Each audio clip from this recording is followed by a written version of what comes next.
Une lampe à filament, donc les vieilles ampoules, consomme 60 watts en puissance et sa température est de 2000 Kelvin. En fait, à l'intérieur de cette ampoule, il y a un filament qui est totalement torsadé dans la lampe, qui a une longueur totale de 2 mètres. La première sous-question est de déterminer le rayon de ce filament, le considérant comme un cylindre dont la surface latérale est 2πr, le rayon fois la longueur L. Nous savons que la puissance est sigma fois la surface fois la température à la puissance 4. Nous savons que la puissance est de 60 watts. Nous connaissons la température du filament, ce qui nous permet de déterminer la seule inconnue, petit r, qui vaut 5,3 microns. Nous allons déterminer maintenant la température à l'extérieur de cette ampoule en la considérant comme une sphère de 3 cm de rayon qui est entourée par du verre dont l'épaisseur est de 1 mm, dont la conductibilité du verre est de 1,25 watts par mètre et par Kelvin, et en supposant que la température intérieure est de 2000 Kelvin.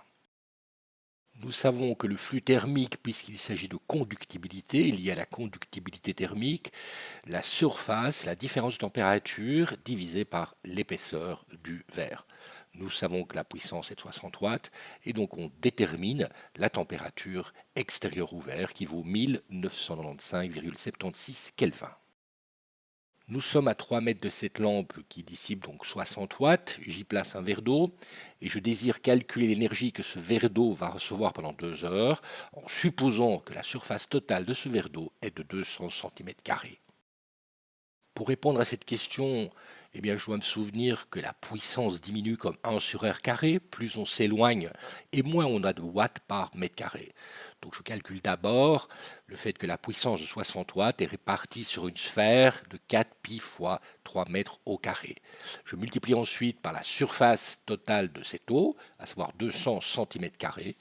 Je multiplie par la durée de 2 heures, c'est-à-dire 2 fois 3600 secondes, et j'obtiens à ce moment-là 76,4 joules. Enfin, dernière question, on suppose que cette énergie est totalement absorbée par l'eau et que donc l'eau augmente de température. Le volume de l'eau est de 300 cm3, initialement elle était à 10 degrés, quelle est donc la température finale? Cette eau reçoit donc 76,4 joules. Il s'agit donc simplement d'un problème de calorimétrie. Delta Q égale M fois C fois delta T. La masse était de 0,3 kg. La chaleur spécifique de l'eau est de 4180 joules, multipliée par la différence de température, c'est-à-dire la température finale, moins 10 degrés Celsius. Petit calcul, et vous trouvez la température finale de 10,06 Celsius.